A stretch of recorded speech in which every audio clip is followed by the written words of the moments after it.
morning.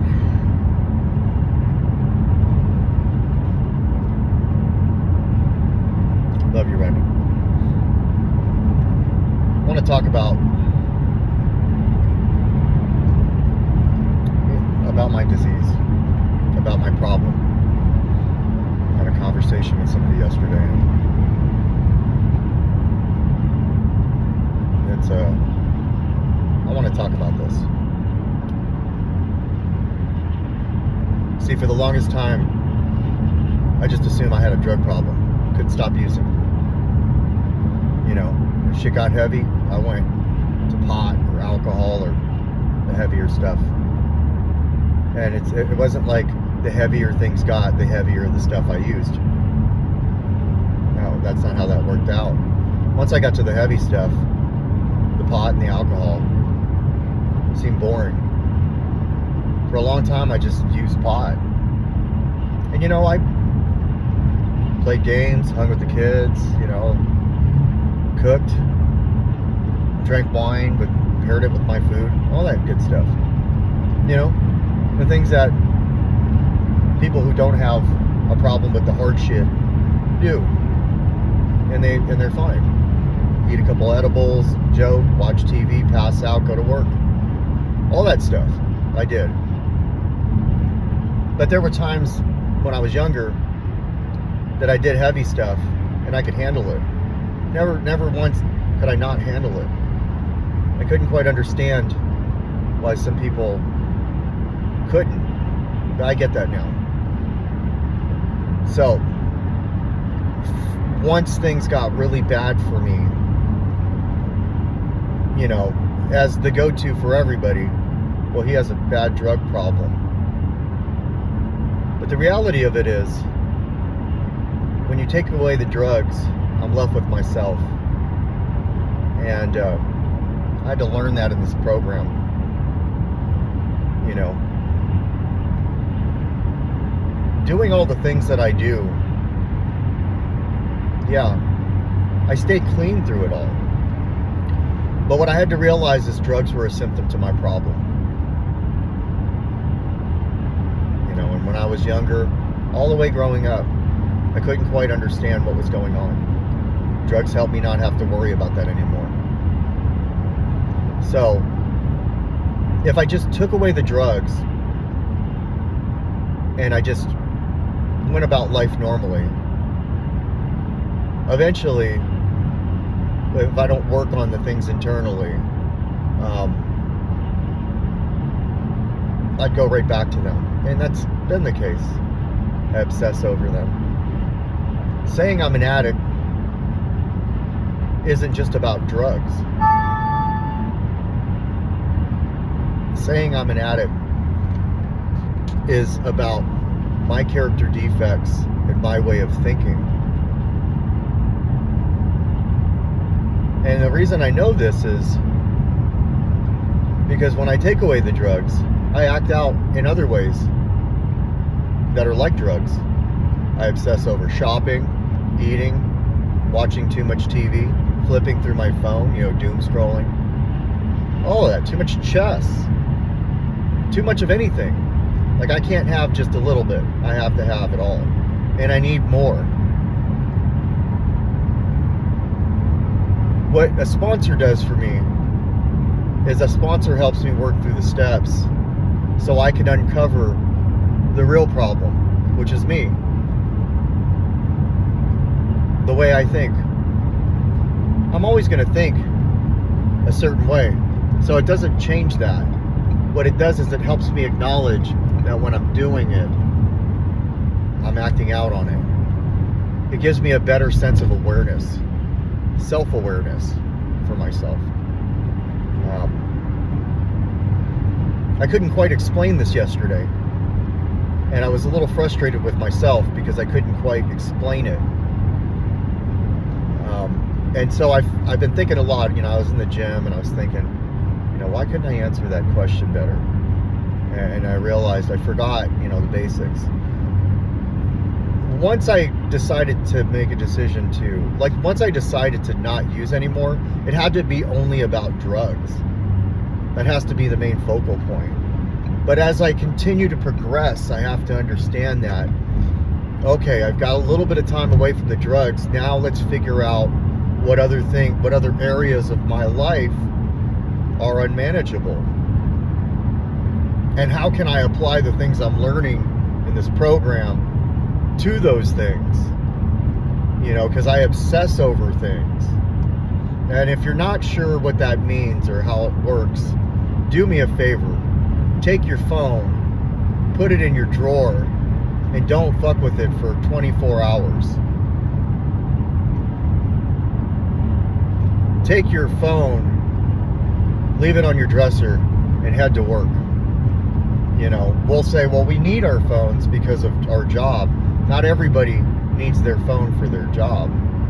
If you're one of those people that don't need your phone for your job, put your phone in your drawer and drive to work. That feeling you're going to have is a small fraction of how I feel when it comes to going to the grocery store. I can't go to the grocery store without having to look at every single fucking aisle. And I got to look through every section of every aisle. And if I miss an aisle and I'm at the other end of the store and I realize, oh, I didn't make that aisle, I can't just leave. I gotta find my way around. And what I'll do is I'll manipulate a situation. Like, I'm gonna go through the middle, you know, especially if I'm only there to get a couple things. Well, that's how I am with everything.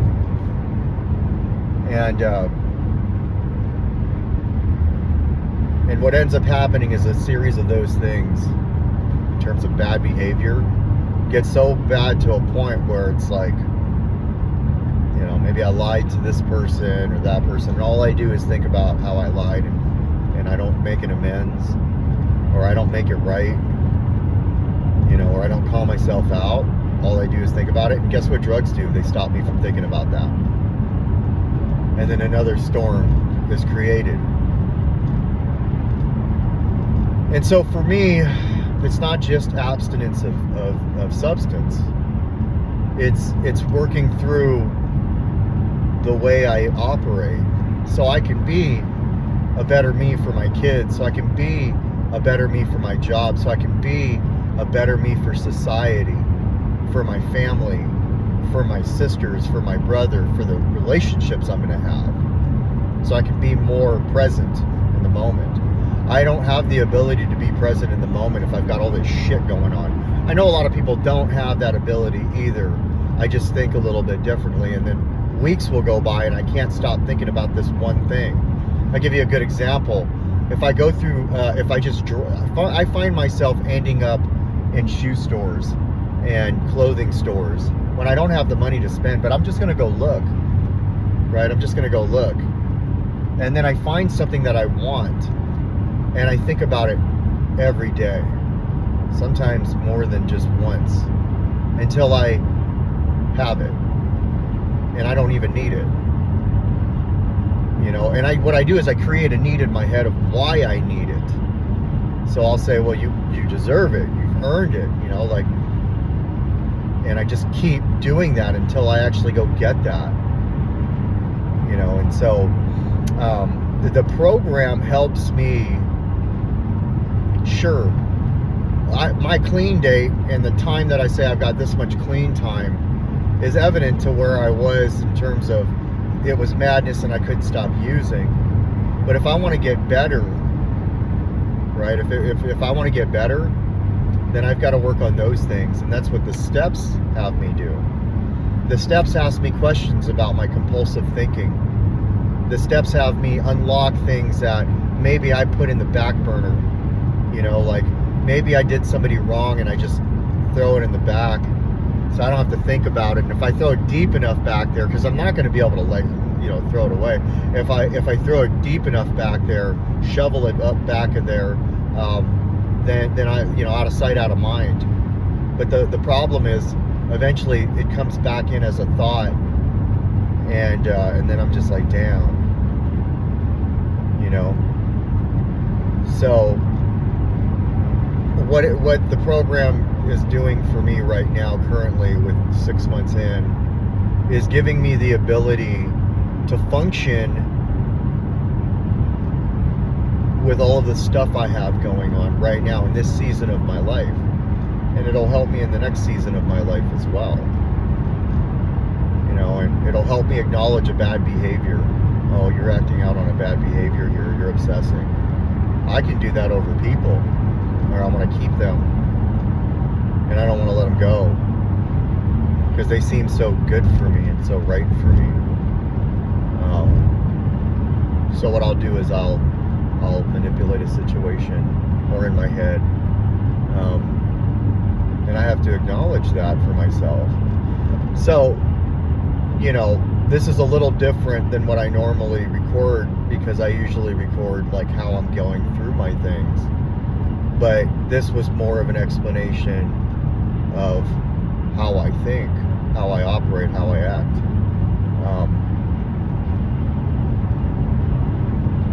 And I'm grateful today.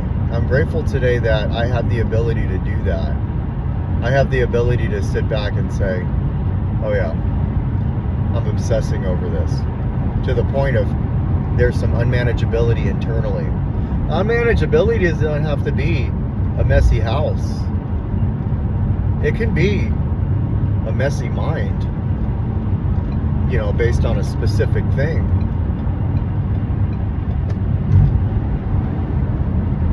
So what a sponsor does for me is a sponsor will open up that book with me, and I'll answer questions.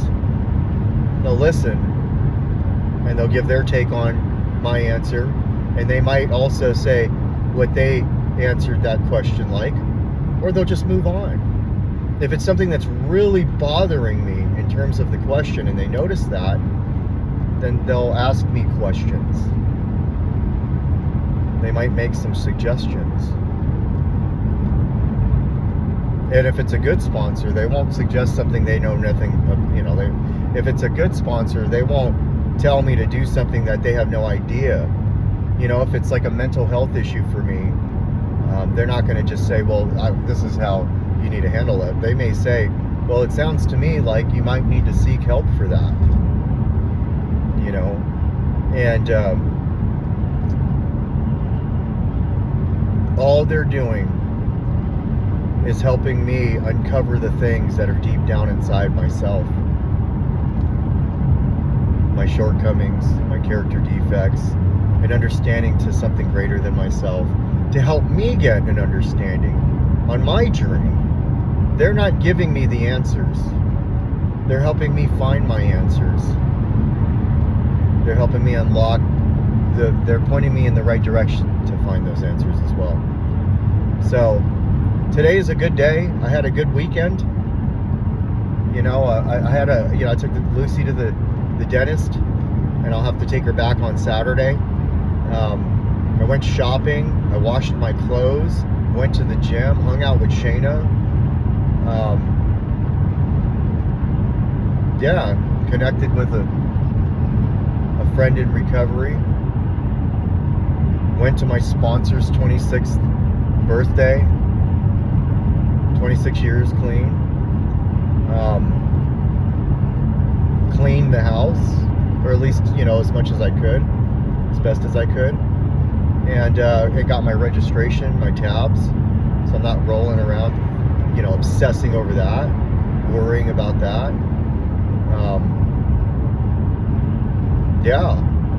All in all, fixed a leak that was in the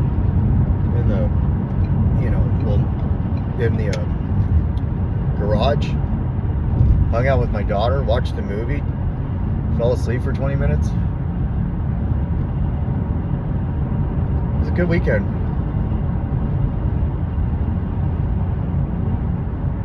I do all that stuff, and I didn't have a desire to use this weekend.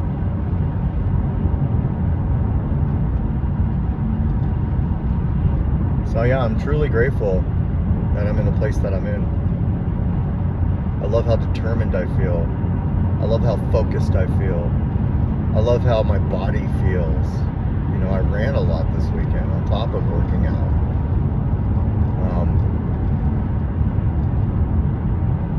I really do love where I'm at.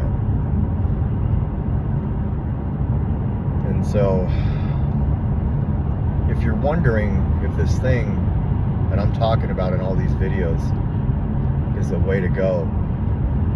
If you've got another suggestion, I'd love to hear it on how to work through that. If you've got a problem with substance abuse and you feel like there's another alternative to it that will help you get better, I would love to hear it, because I will listen to everybody with an open mind, and I won't say that what you're saying is wrong. I would love to hear it. This is the only thing that has worked for me. It doesn't have to be the only thing that works in general. It's the only thing that has worked for me. And so far, after all that I've been through, it's the only way I've been able to get a good amount of time under my belt for me. You know, and when I say a good amount for me, you know, it may not seem like a lot for some people. For me, it seems like a lot. These 6 months that I've had seem a lot more than the 2 years that I had. I don't know if that makes sense to anybody, but it does. Because of the certain areas of my life that aren't unmanageable like it was when I was there. And I made more money then. A lot more. And this still seems more manageable. I still seem more joyful. I still feel more joyful. I was miserable. I can tell you how to make 20 grand a month and be miserable. Or how that feels. It sounds ridiculous, right? That sounds fucking ridiculous. I was miserable. And I don't feel miserable today. I feel determined. I feel like I can help. I feel wonderful.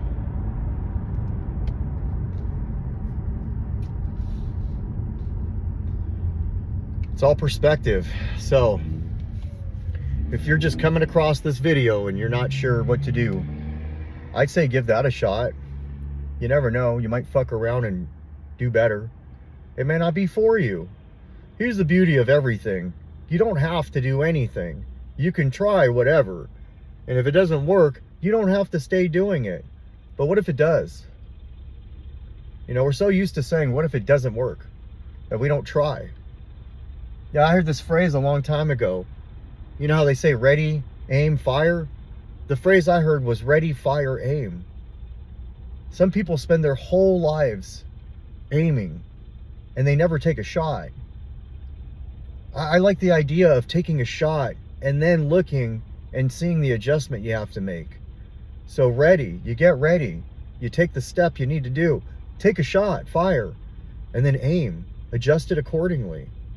Don't sit there wondering if, you know, for years, I don't think it's going to work, you know, like once this happens, I'll do it. Or once that happens, I'll do it. Or once this happens, I'll do it. Massive action, as Tony Robbins says.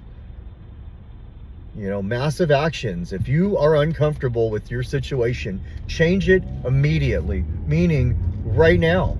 Change it right now. Just look at yourself in the mirror and say, I'm changing it right now.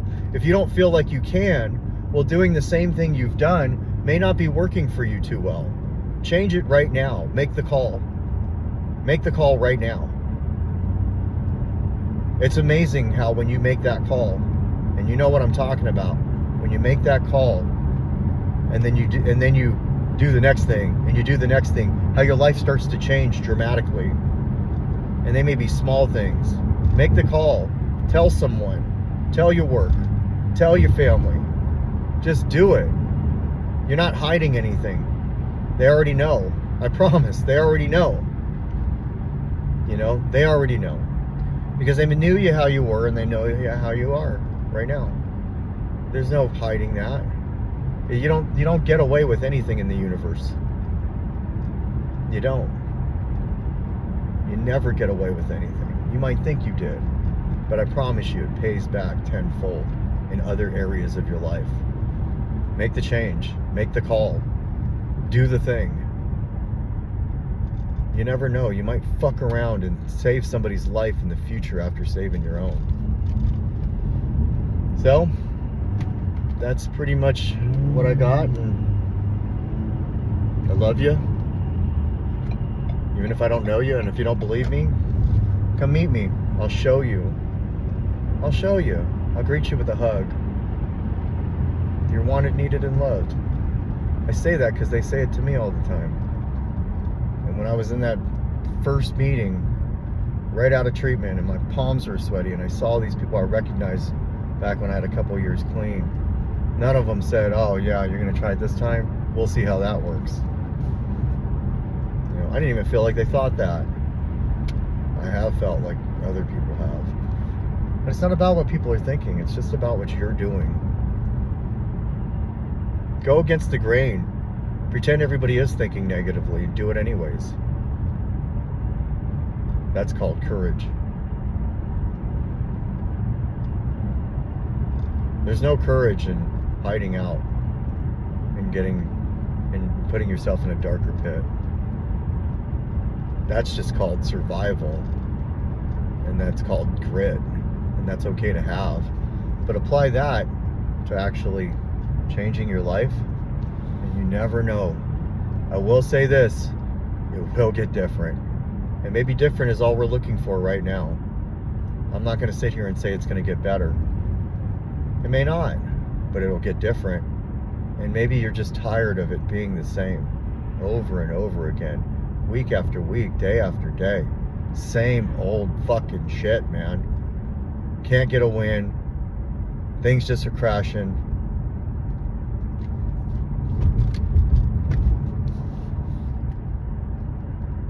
I love you. Have a good day.